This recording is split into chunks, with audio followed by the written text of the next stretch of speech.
A palavra que eu vou trazer para vocês, o nome que eu dei para ela, são 6 práticas de um guerreiro. Se você não sabe, todo cristão é um guerreiro. Queira você ou não, você está em guerra. Eu quero que você pare para pensar por um segundo. Você está em guerra? Que guerra você está? Pare para pensar.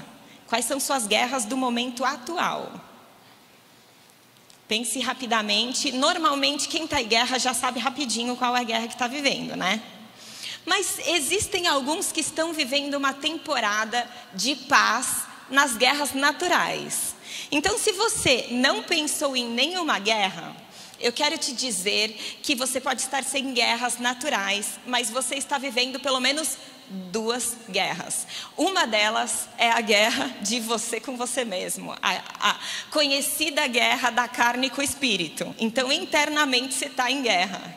A segunda guerra que com certeza você está é a guerra espiritual do reino das trevas contra todos os santos. Ou seja, estamos em guerra, existe um movimento espiritual contra você, para que você não viva o plano de Deus na sua vida, para que você se afaste da verdade, para que você comece a acreditar em mentiras. Então existe sim uma guerra espiritual contra você. Então, a partir de agora, todos com clareza de que estamos em guerra, nós vamos entender 6 práticas que te tornam um guerreiro mais forte. E na hora de escolher um bom guerreiro, eu devia ter gritado menos no louvor. Quando terminou o louvor, eu gritei aqui no batismo, depois eu pensei, ai meu Deus, eu acho que eu não pensei muito bem, que eu devia ter poupado a voz. Então eu vou beber um pouco de água junto. Na hora de escolher o guerreiro, que pode ser um modelo que vai nos ensinar através da sua história, eu escolhi o rei Davi. Davi, que foi um dos reis mais conhecidos. Eu não vou falar que foi o mais conhecido de Israel, porque há controvérsias que dizem que Salomão é um homem muito conhecido, um rei muito conhecido da história. Mas a verdade é que o rei Davi também é um dos mais conhecidos. E o que fez ele ser conhecido e admirado é que ele era um baita de um guerreiro. Desde o início, o que fez Davi ser olhado pelo rei, pelos seus irmãos, pela sua família e por toda Israel, foi que ele se destacava na guerra. Então a gente vai aprender com Davi. E existem 3 boas razões para que Davi seja o nosso guerreiro escolhido. Primeiro, ele venceu muito.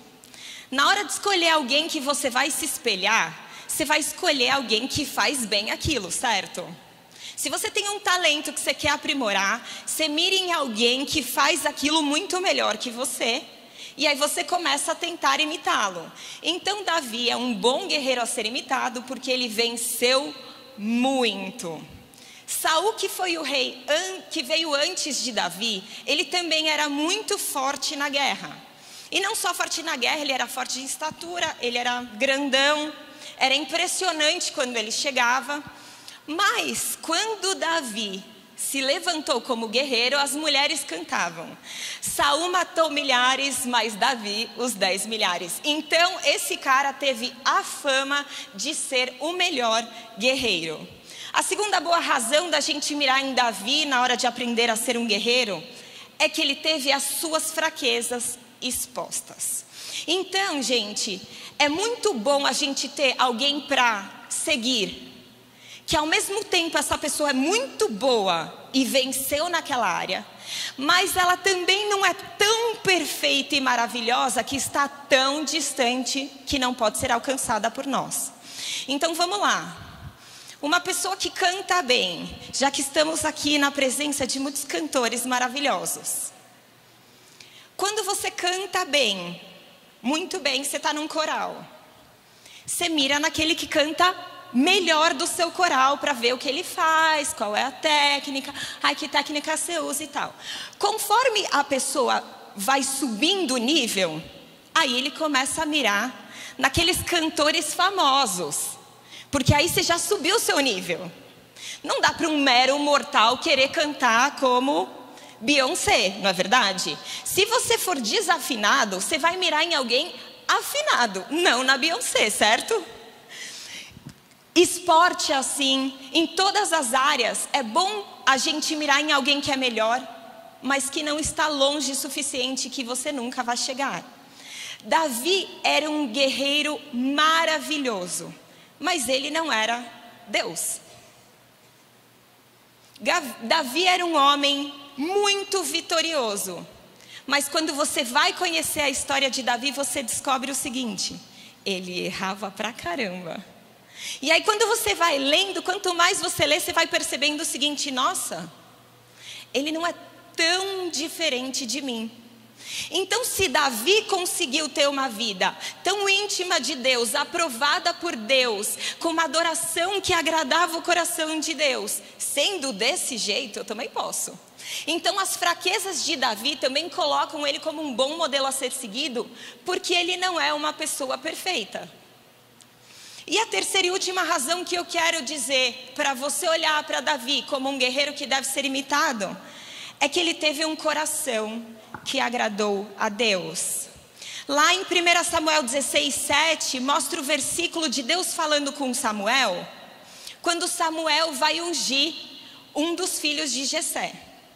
Vai chegando do mais velho, ele olha e fala: esse cara é forte, ele é alto, ele é bonito, acho que é esse. Deus fala: não é esse. Aí vem o próximo: acho que é esse. Agora Deus fala: também não é esse. Aí vai indo, vai indo, vai indo. De repente aparece Davi. Aí ele fala: não, esse baixinho magrelo não pode ser, que vai ser guerreiro, que vai ser rei. Aí Deus fala para ele: não olhe com esses olhos, não olhe a aparência, porque homem olha a aparência, mas eu olho o coração.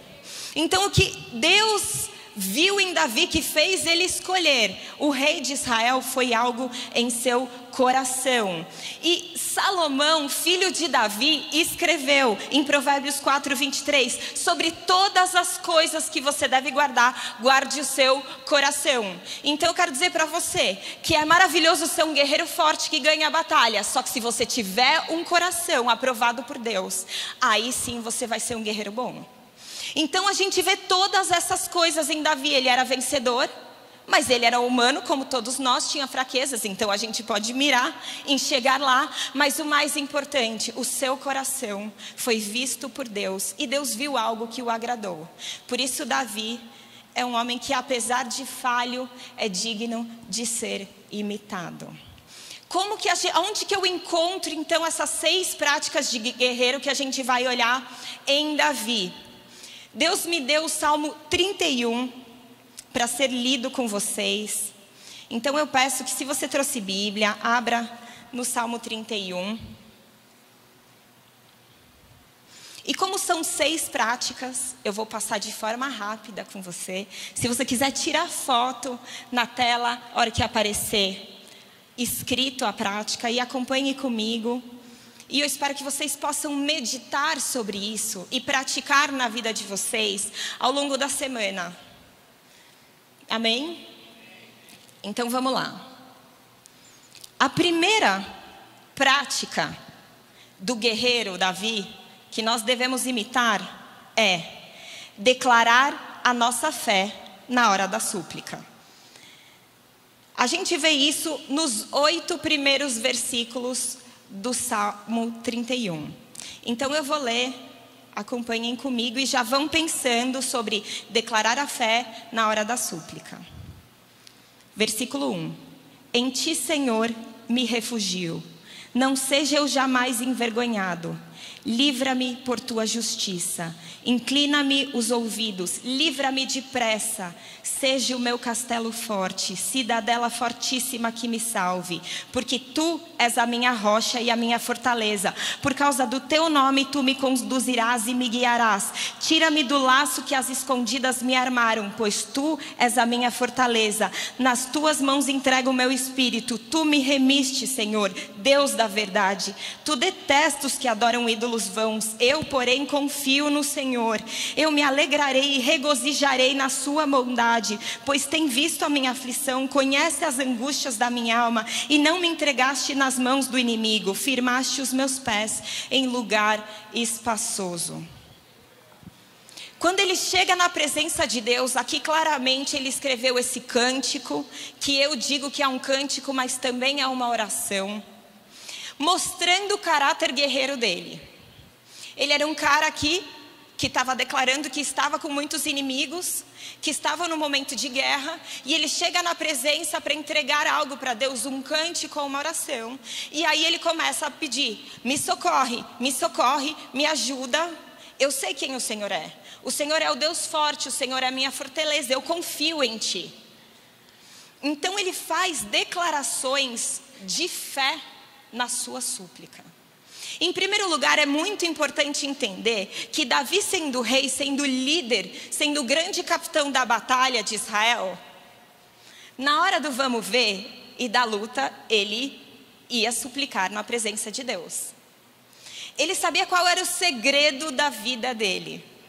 E esse segredo foi o que começou a história dele como guerreiro para o exército de Israel.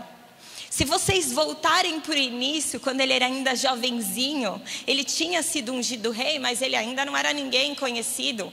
O próprio rei nem podia saber que ele tinha sido ungido futuro rei. Apareceu aquele tal de filisteu, Golias, gigante de mais ou menos 3 metros. O povo filisteu chegou junto com ele, armou acampamento em frente ao exército de Israel. Eles ficaram entre um vale. De um lado, povo filisteu, do outro lado chegou o povo de Israel, o vale no meio, apareceu o gigantão Golias, mais ou menos 3 metros de altura, uma armadura gigantesca que pesava por volta de 60 quilos. Ele tinha uma lança enorme, só a ponta da lança de ferro tinha 7 quilos. E estava lá, então, esse grande líder de guerra, filisteu, Golias, e ele desafia o povo de Israel, o exército. Ele diz: eu quero ver aí quem vai ter coragem de lutar contra mim. Escolham qualquer um dos seus guerreiros, e quem vier vai lutar comigo. Se vocês ganharem, nós seremos seus escravos. Se nós ganharmos, vocês serão nossos escravos.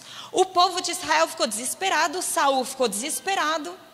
E é aí que aparece o grande momento de Davi.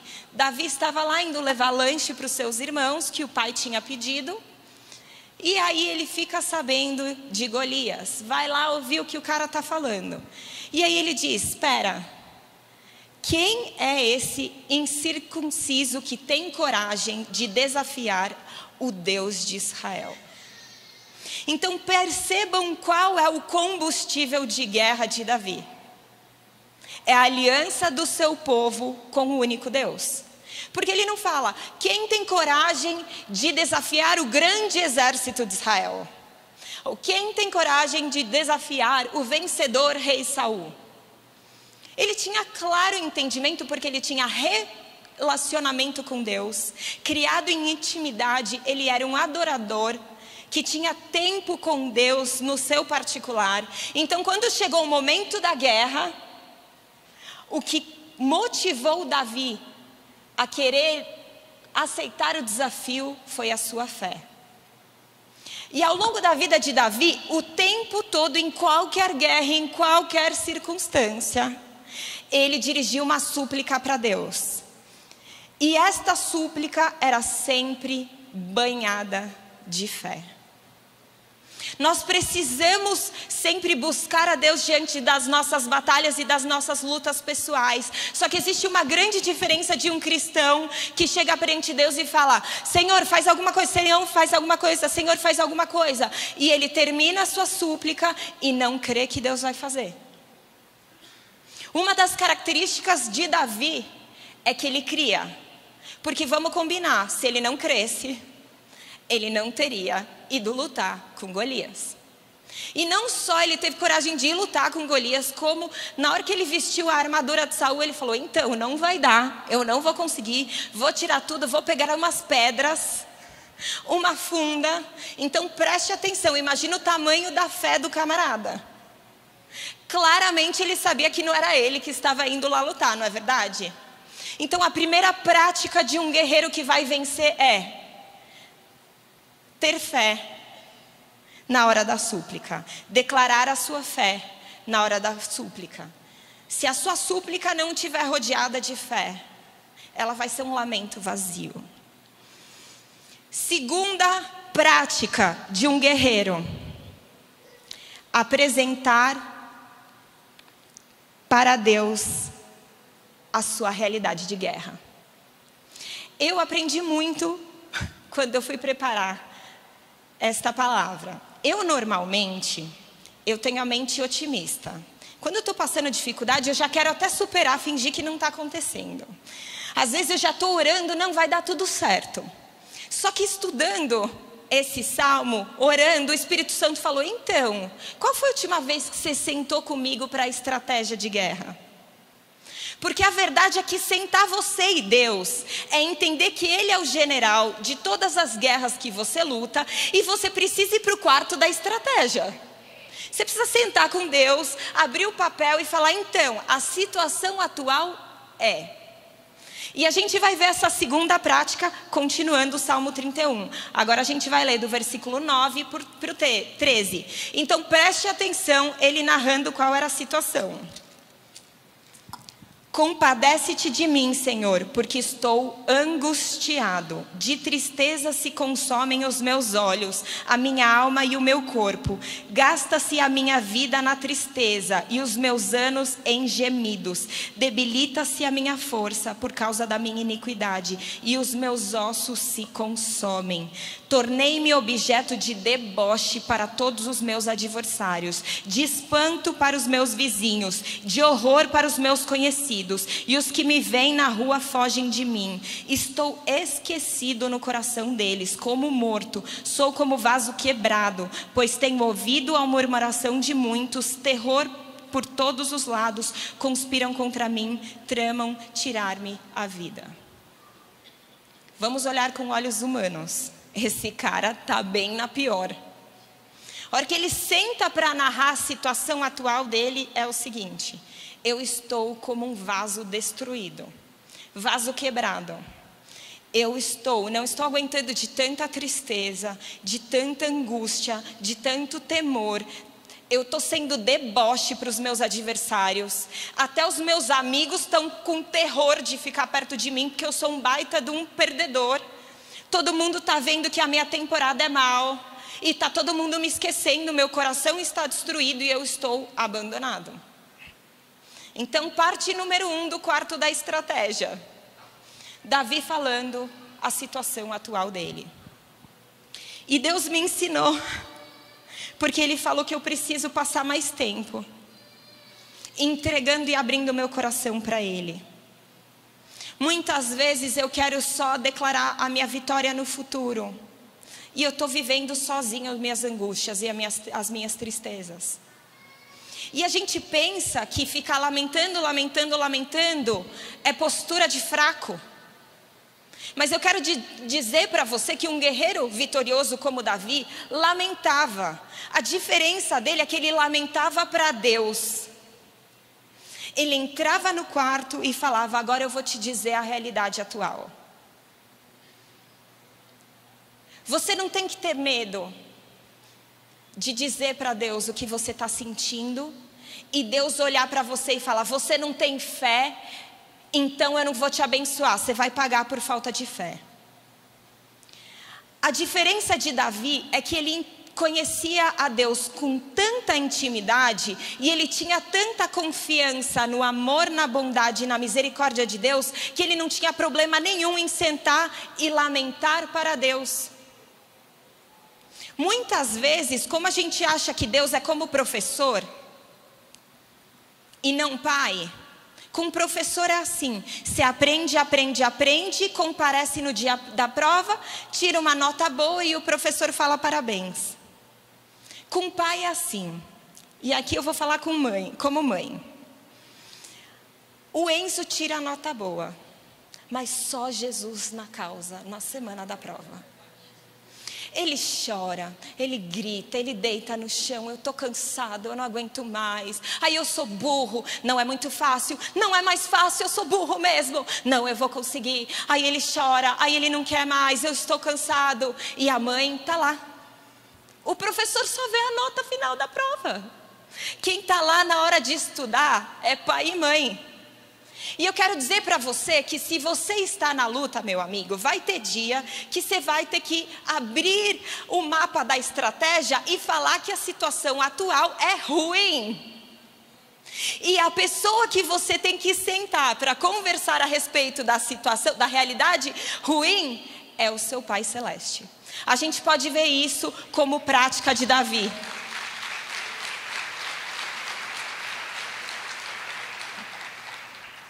Mas eu quero te dizer uma coisa. Essa é a realidade exterior. Essa é uma chave que talvez mude a sua prática com Deus, a sua prática de oração durante a guerra.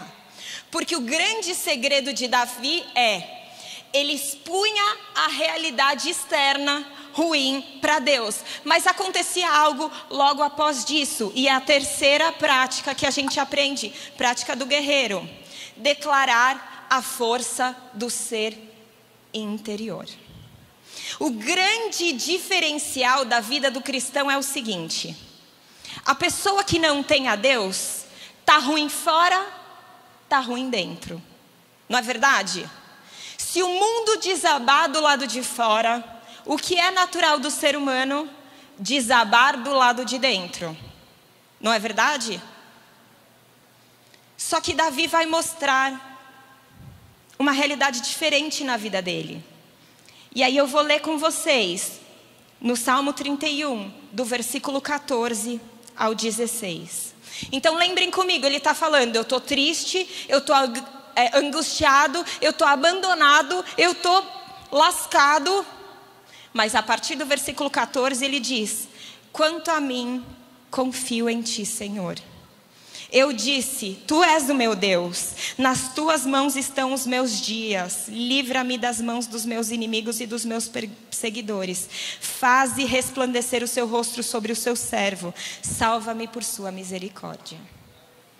A frase que eu mais amo desse salmo e que me toca é quando ele diz: quanto a mim, confio em ti. Sabe o que eu acho lindo dessa frase? Porque quando ele fala que está tudo ruim e tudo na pior, ele está falando dele. Ele não está falando de outra pessoa. De quem ele está falando? Sou eu. Sou eu que estou triste, sou eu que estou angustiado, sou eu que estou abandonado. Eles estão rindo da minha cara. Por que ele diz então, quanto a mim? Já não era sobre ele? Porque seria diferente. Eles são maus, quanto a mim sou bom. Eles estão tristes, quanto a mim estou feliz.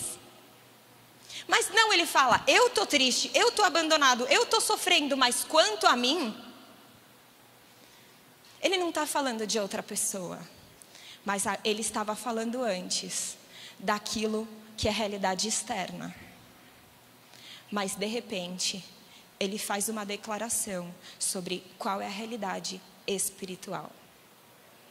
Esse é o grande diferencial do guerreiro de Deus, daquele que está em Cristo. Porque a verdade é que todo mundo passa por luta, não estando em Deus ou estando em Deus. Quem aqui está em Deus? Vamos falar a verdade. Se tem alguém aqui chegando, vamos avisar que a luta continua. A luta continua, não fica fácil do dia para a noite. Mas tem uma grande diferença. Você pode ter um espírito inabalável. Eu quero ler um texto e eu peço para vocês colocarem aqui no telão, porque esse é um texto que muda completamente a sua realidade de guerra. E ele está lá em 2 Coríntios 4, de 16 a 18.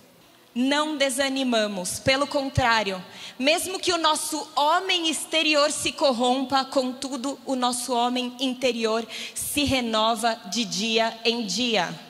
Porque a nossa leve e momentânea tribulação produz para nós eterno peso de glória acima de toda comparação.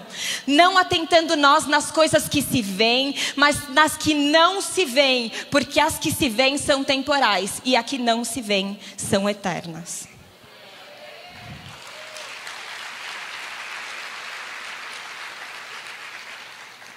Para alguns uma guerra de saúde, uma guerra familiar, uma guerra profissional, uma guerra de abandono ou de luta, pressão social, uma guerra espiritual, uma guerra emocional, pode ser algo que traz a destruição. Mas para aqueles que estão em Cristo, não importa qual a guerra que você está vivendo hoje, ela pode ser sim uma tribulação momentânea, e ela será.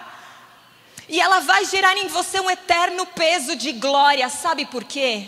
Porque é na sua guerra que Deus vai se mostrar como Senhor. É na sua guerra que você vai perceber que você é dependente. É na sua guerra que você vai voltar para a presença de Deus. E Deus conhece o ser humano, e Ele sabe que nós precisamos ser lembrados dia após dia que sozinhos não conseguimos. O maior perigo da humanidade é a soberba de pensar que sozinhos seremos capazes de qualquer coisa. A palavra fala que sem Cristo nós não podemos realizar nada que seja bom. Então muitas vezes a guerra é o que nos sustenta como pessoas completamente dependentes de Deus. Mas é essa mesma guerra que nos forma como guerreiros. Guerreiros espirituais que não podem ser encontrados no mundo. E pessoas que serão como Davi. Davi, um herói da fé. Mas o que ele carregava, nós carregamos. E nós podemos viver essa mesma realidade. De viver algo exterior, o nosso homem exterior. Estar debaixo, talvez, de uma condenação. E não condenação para a morte, que não somos condenados, mas parecendo que existe um decreto de derrota externo. Mas em Cristo nós sabemos que em todas as coisas somos mais do que vencedores. Então a minha realidade interna é: quanto a mim, por fora está tudo ruim no momento, mas quanto a mim, confio em Ti.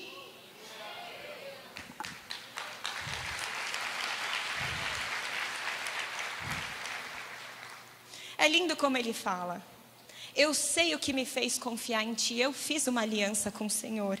Eu disse: Tu és o meu Deus. Tu não és só o Deus do meu povo. O Senhor não é o Deus da minha família, o Senhor é meu. E essa aliança eu fiz com o Senhor fez comigo. Por isso que quanto a mim eu confio em Ti. E aí ele fala: então me livra. O homem interior fortalecendo para que o homem exterior também encontre esperança.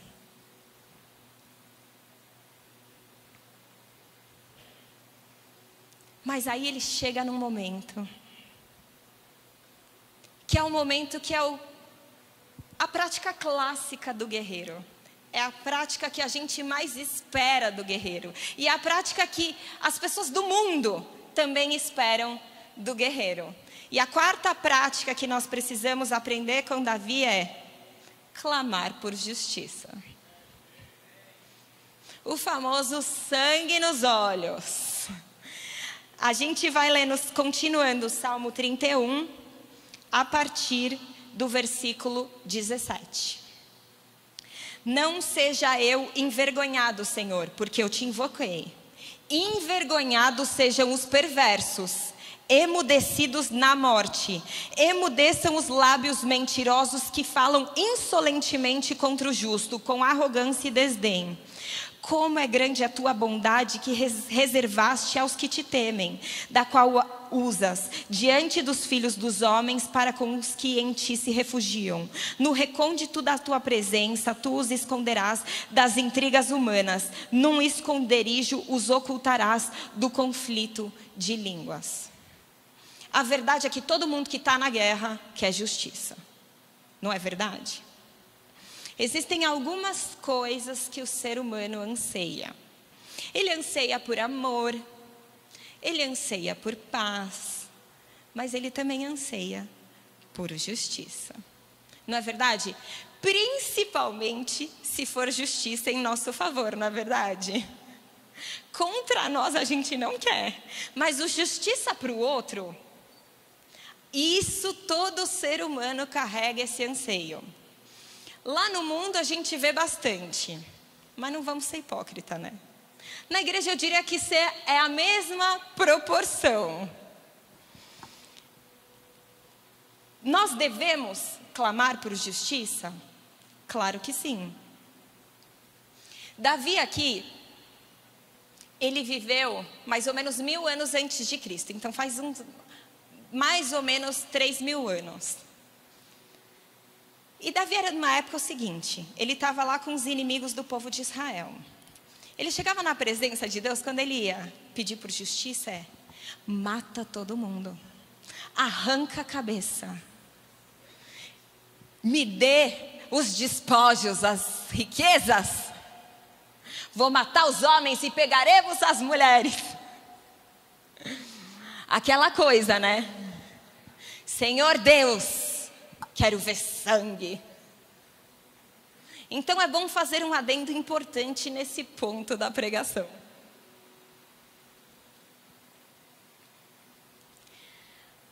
Um pouco mais de 1000 anos depois de Davi, houve um grande momento de mudança da história.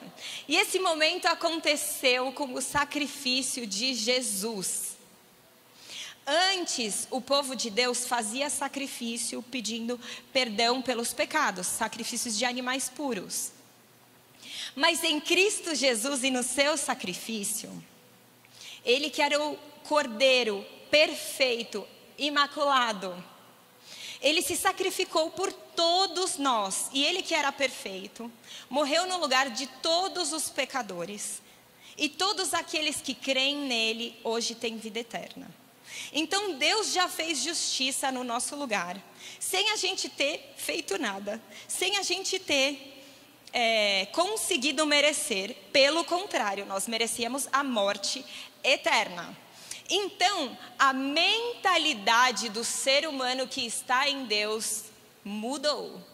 Nós tivemos uma clareza da graça de Deus, que sempre existiu, mas se manifestou de forma impressionante por meio da vinda de Jesus. E a partir de agora, essa mentalidade de vingança acabou. Então, o que eu quero dizer para vocês lá em Efésios 6:12 diz que a nossa batalha não é mais contra carne e sangue, mas contra principados e potestades nas religiões celestiais. Então, se enquanto eu estava lendo, você já mirou em alguém que é seu inimigo na terra e clamou para que Jesus arrancasse sua cabeça, eu vou deixar você voltar esta oração pela graça de Deus, e a partir de agora o seu clamor de justiça vai clamar por vingança contra espíritos malignos, contra as trevas. Mas Érica, calma. Meu inimigo tem nome e sobrenome. O demônio, ou um demônio que está aí participando às vezes da minha vida, eu não conheço. Então, não é mais fácil eu já falar o nome, sobrenome? Não. Porque na nova aliança em Jesus, nós temos um novo desafio, que é amar os inimigos. Então, guerreiro que é guerreiro em Jesus, meus amigos, quer arrancar a cabeça do capeta e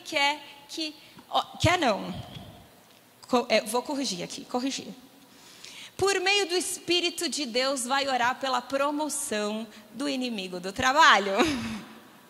Amém. Olha, ninguém falou amém agora. Não teve nenhum aplauso.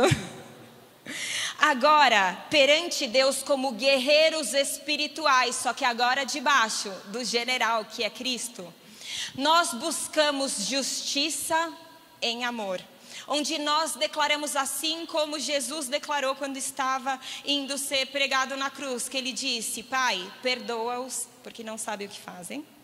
Então nós entregamos perdão para os nossos inimigos mortais, mas clamamos justiça para tudo que acontece, para barrar, resistir a vitória que Deus tem para você na sua guerra.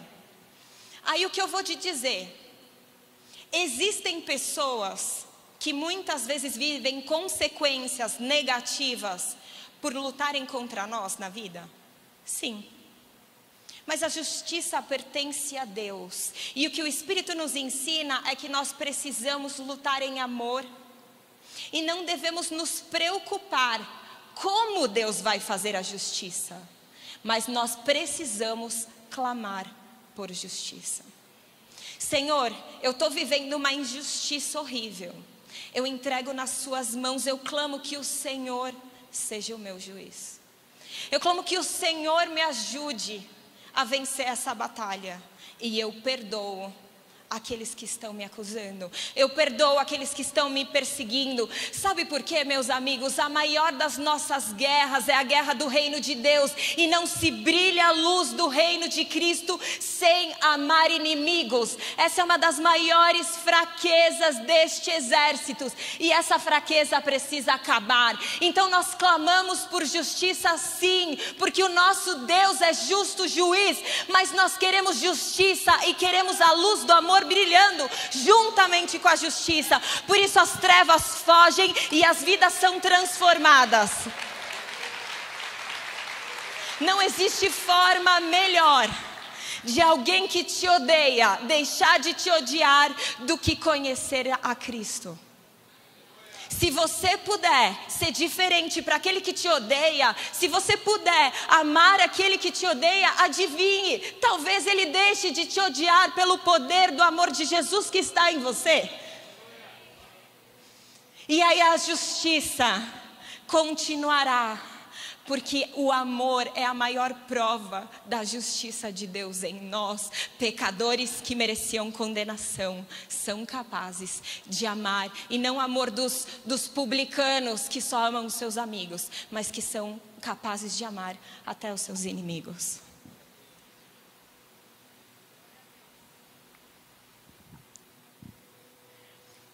Esse é o quarto ponto: clame por justiça.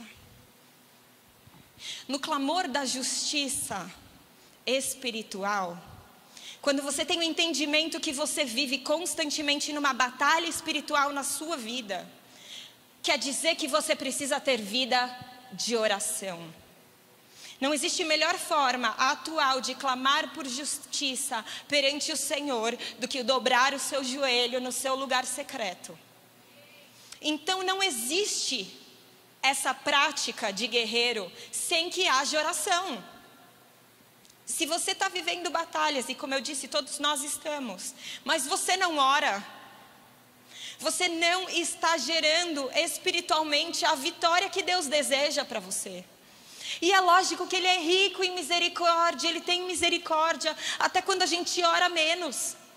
Mas a verdade é que se você for um bom guerreiro, a forma que a vitória vai chegar na sua vida vai ser uma forma melhor, porque você vai ver com os seus olhos o poder da oração e como você foi capaz de participar da guerra.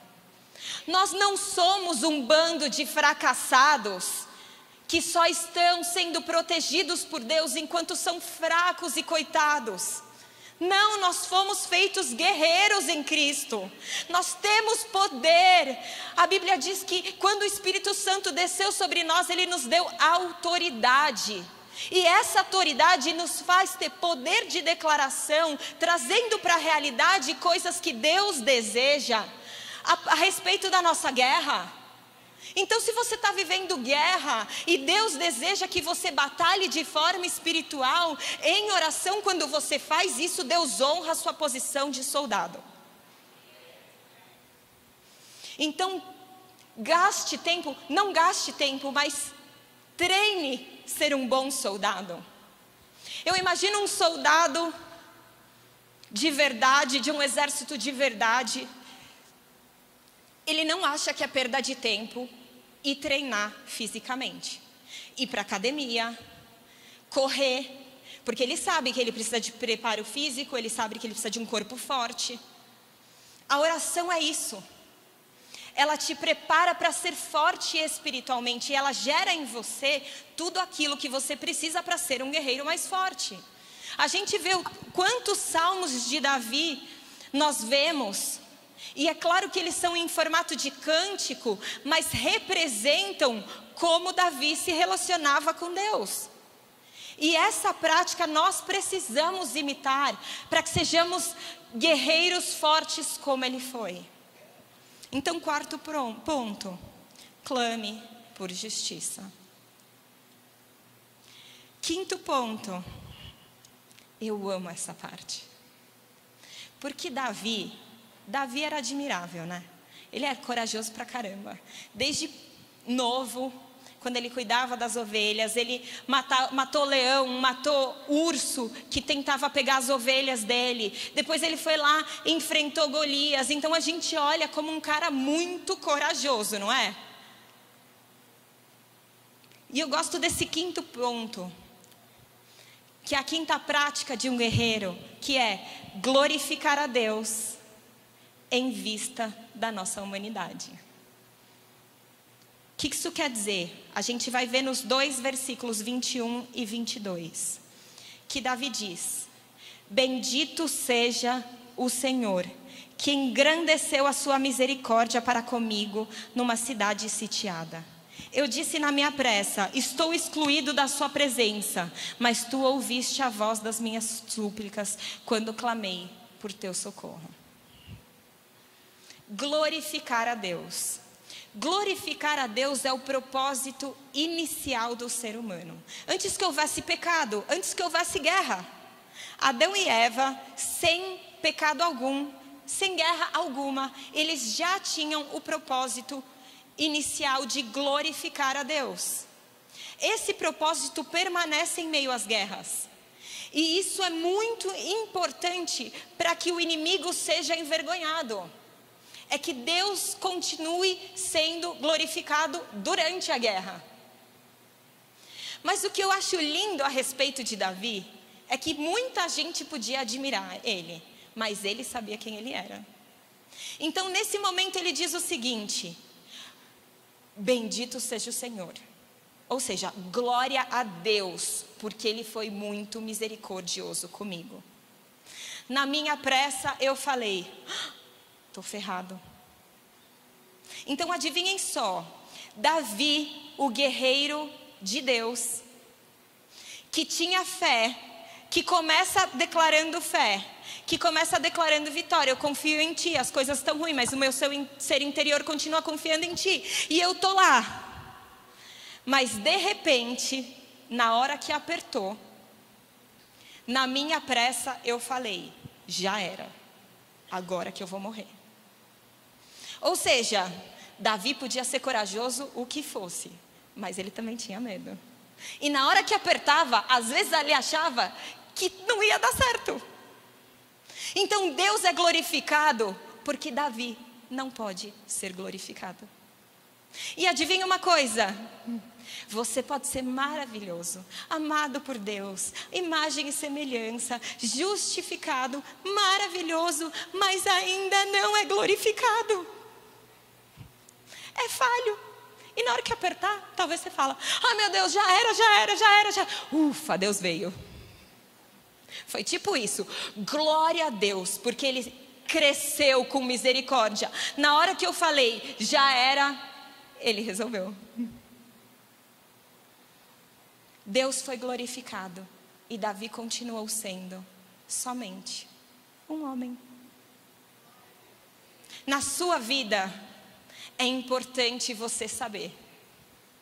Quando você tiver a vitória, meu amigo, por favor, não aceite glória para si mesmo na sua batalha, no fim da batalha. A hora que chegou no fim, Deus foi a sua fortaleza, Ele foi misericordioso e as coisas derem certo, por favor, não receba o mérito. A grandeza de Davi era dizer no final da guerra: bendito seja o Senhor.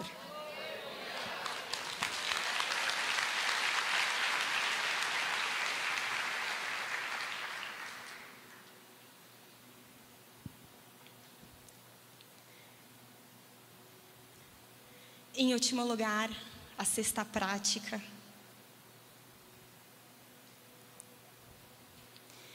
A gente pode perceber ao longo do Salmo 31, esse salmo que é um cântico, mas eu considero uma oração também, que no salmo inteiro ele fala na primeira pessoa do singular. Ele fala a respeito dele, da guerra dele, da posição dele da guerra. Eu estou lutando, eu peço ajuda para Deus, porque Deus é o meu Deus. Eu estou triste e angustiado e derrotado e humilhado, mas eu confio, porque Ele é o meu Deus. Eu glorifico a Deus, porque Ele se engrandeceu em misericórdia quando eu falei: acho que não vai dar certo, fui expulso da presença de Deus. Então ele fala tudo a respeito de uma guerra individual. Ele se coloca como uma única pessoa, clamando por ajuda do seu Deus. Mas ele termina diferente. A última prática do guerreiro que nós devemos aprender: fortalecer todos os santos. O salmo termina nos seus 2 últimos versículos, no plural: amem o Senhor todos vocês, que são os seus santos. O Senhor preserva os fiéis, mas retribui com abundância aos soberbos. Sejam fortes e que se revigore o coração de todos vocês que esperam no Senhor. Eu acho muito lindo ler a Bíblia e pensar que um homem de verdade escreveu isso há mais ou menos 3.000 anos atrás. Vocês acreditam que historiadores do mundo inteiro consideram a Bíblia? E é lógico que hoje existem aqueles que se posicionam contra, mas muitos historiadores não cristãos, não judeus, consideram os textos bíblicos de maior veracidade histórica. Não é lindo você escutar um conselho de um homem que foi íntimo de Deus, que viveu há 3.000 anos atrás? A palavra de Deus, ela é assim, ela é eterna. As suas palavras ainda são verdades hoje. Então você que está aqui no ano de 2023, morando em São Paulo, na América do Sul, 3.000 anos depois do que Davi, eu quero trazer um conselho dele para vocês. E ele diz: amem o Senhor todos vocês. Vocês são santos? Sim, todo aquele que está em Cristo é chamado de santo. Ele está mandando essa mensagem para vocês. Ele diz que o Senhor preserva aqueles que são fiéis. E aqueles que são soberbos, Ele retribui, ou seja, dá o castigo. E aqui eu quero dizer para vocês, muitas vezes nós somos soberbos. Então a gente precisa entender que na relação com Deus não existe espaço para soberba. A gente tem que ser como Davi, no final da batalha foi Deus, não fui eu. Eu sei bem que no final eu achei que ia dar errado, mas aí Deus fez dar certo. Você não pode achar que você é capaz. Você não pode achar que você tem os talentos necessários para vencer as suas batalhas sozinho. Você precisa da humildade, da fidelidade, da relação que Deus permite que nós tenhamos com Ele. Você precisa tirar sua segurança de outros homens. Maldito o homem que confia no homem. Se você acha que existe algum ser humano capaz de fazer você vencer as suas batalhas, você está errado. Você precisa ser como Davi, que diz: eu confio no Senhor. Qualquer outro homem ou qualquer outra mulher pode te decepcionar e não vai ter todas as armas necessárias para vencer suas batalhas humanas, profissionais, emocionais, espirituais, contra os espíritos malignos. O único que pode te fazer vencer é Deus. E Ele diz: permaneçam fiéis a Ele, sejam fortes, e que o seu coração se revigore. Sabe por quê? Porque você espera em Deus.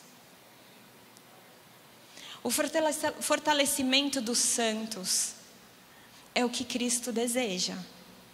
Você sabia que a sua guerra tem propósito? A sua guerra tem propósito porque ela precisa mostrar para você a grandeza de Deus. A sua guerra tem propósito porque ela precisa mostrar para você a misericórdia de Deus. Mas ela também precisa mostrar para o seu irmão que o que você viveu, ele também pode viver. O poder do testemunho está em superar as nossas guerras, estando firmes em Cristo e ter o poder de testemunhar que por fora podemos sofrer, mas por dentro cada sofrimento gera peso de glória. A presença de Deus se manifesta na guerra. E quando você vencer, você vai ter muitos irmãos que ainda não estão vencendo. E eles precisam ouvir o seu testemunho que diz: amem o Senhor, sejam fiéis e deixe o seu coração ser revigorado, porque pode estar com medo, com insegurança, com desespero, mas se você esperar no Senhor, você vai ser um guerreiro que vai ver a vitória. A igreja precisa do seu testemunho. A igreja precisa ver a sua fidelidade. No corpo de Cristo existem aqueles mais maduros que estão há mais tempo e aqueles que acabaram de chegar. E é na unidade do corpo e do testemunho do corpo que a guerra fica mais fácil. Eu quero pedir para o louvor subir aqui. E eu quero dizer que hoje é dia de você entregar ao Senhor as suas guerras. Sejam elas quais forem.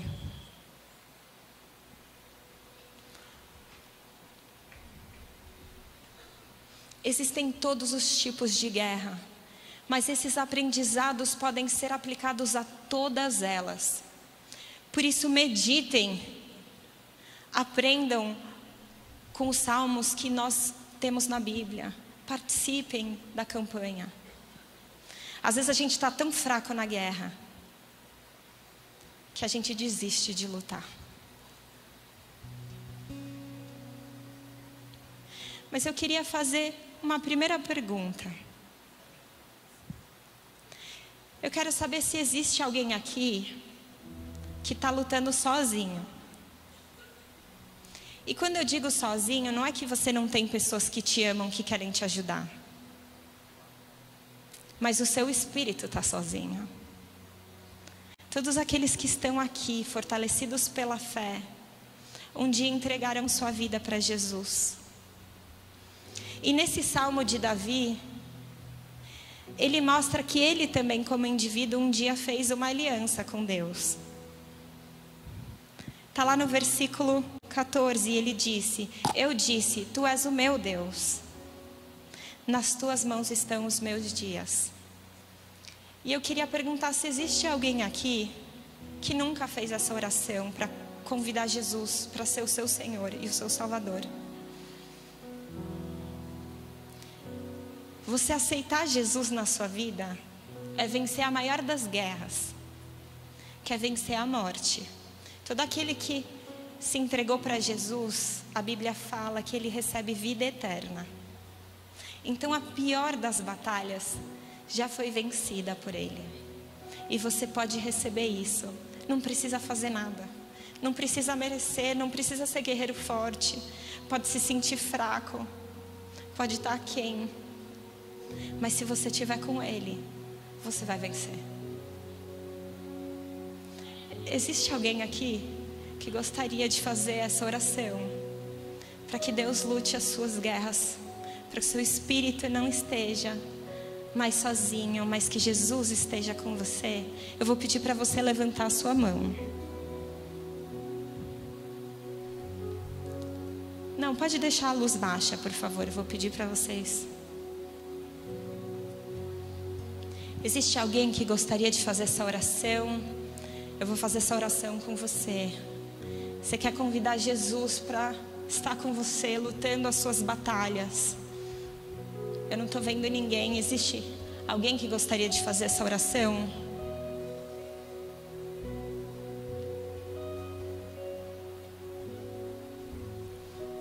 Glória a Deus.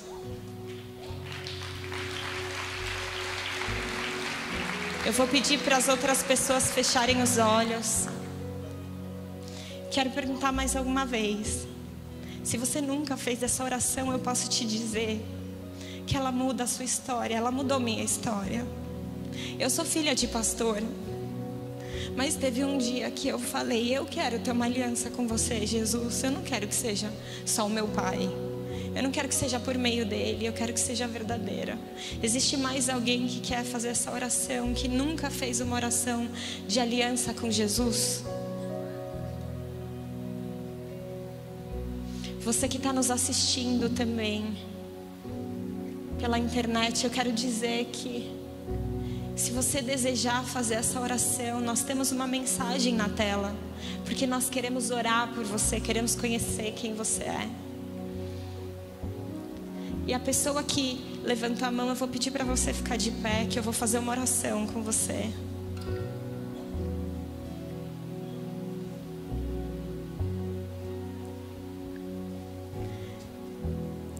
A Bíblia diz que Jesus está na porta e bate. Aquele que abrir, ele vai entrar. E ele vai ter comunhão com você.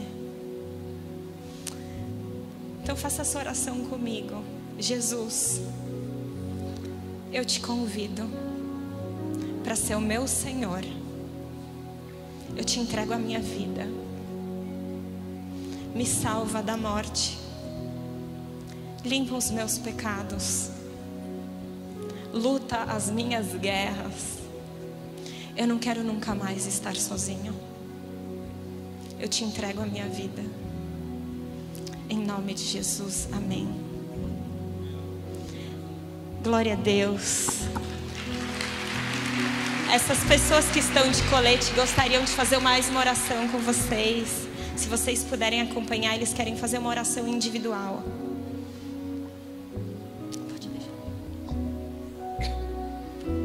E agora eu vou pedir para vocês ficarem de pé.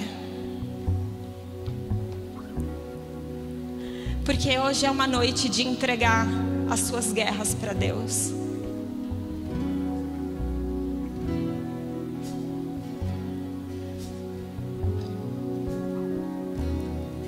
Davi era um homem, ele também tinha inseguranças.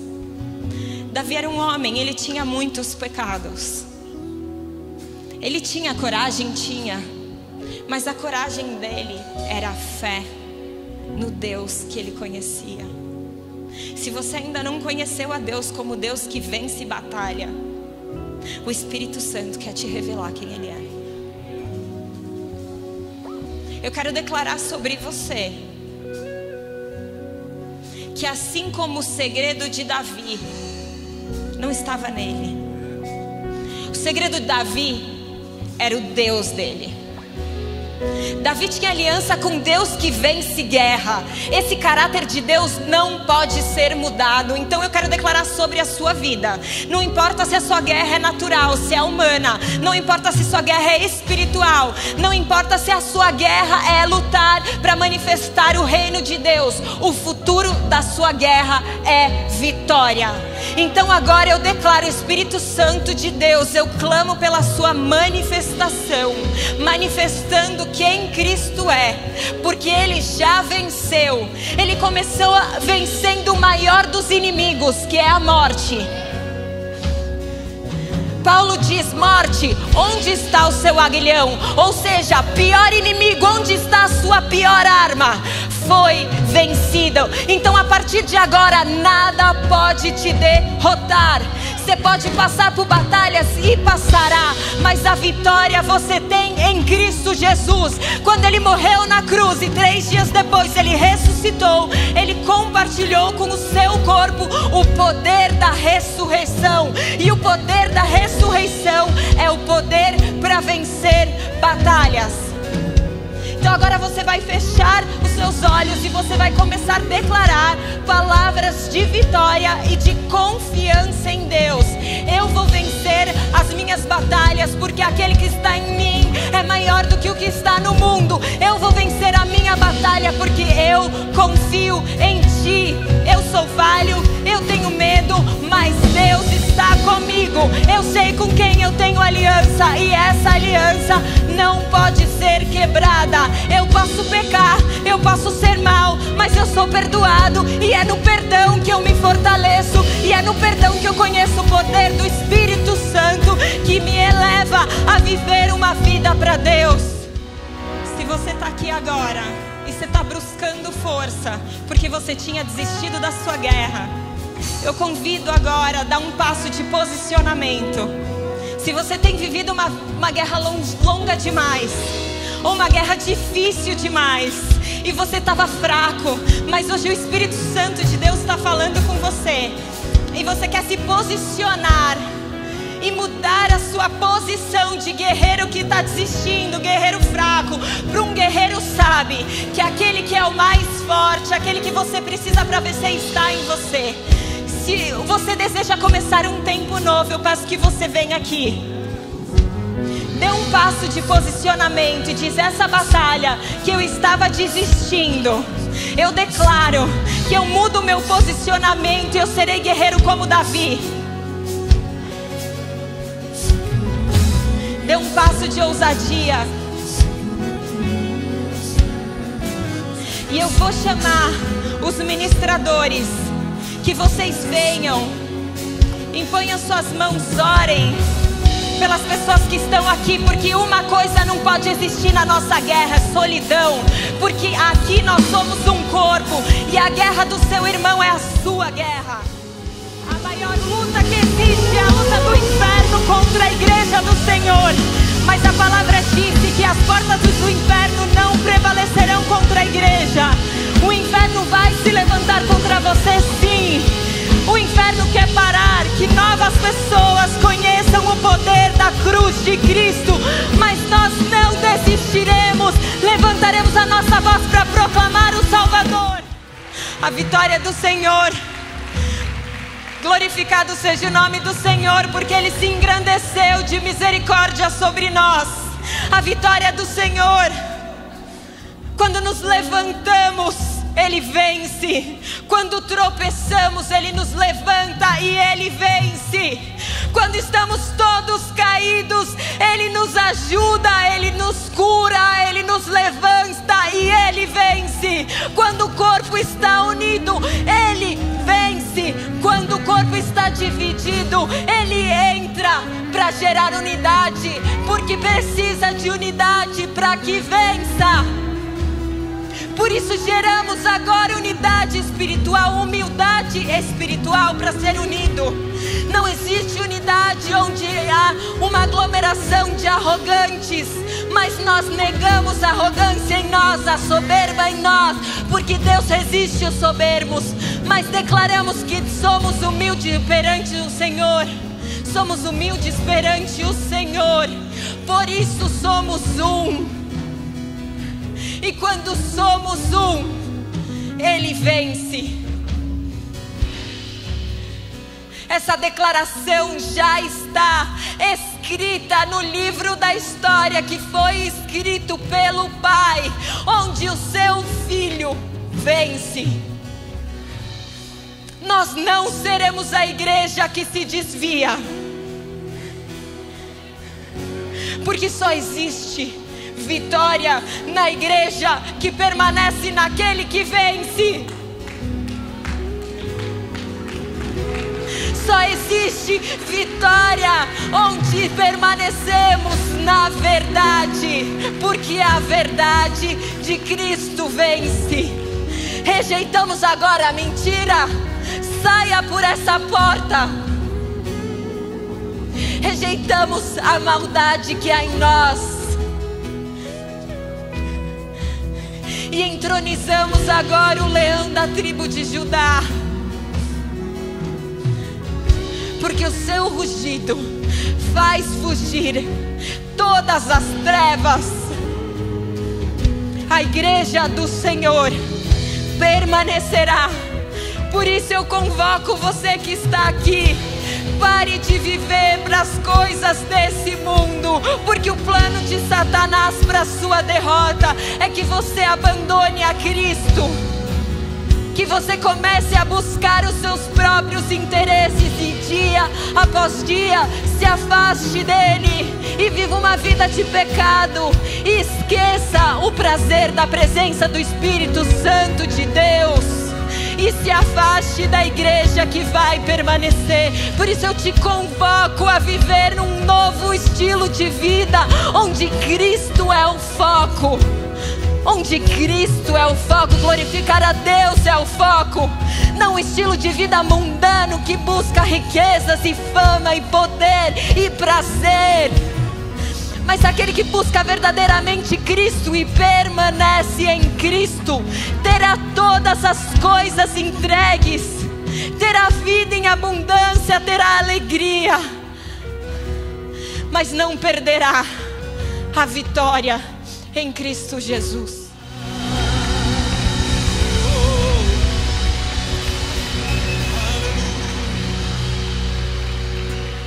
Porque dele, por ele e para ele são todas as coisas. Que a graça do Senhor Jesus e o amor de Deus, o maravilhoso Pai, e as eternas consolações do Espírito Santo sejam com todos os seus guerreiros. No nome de Jesus. Amém. Tenha uma boa semana.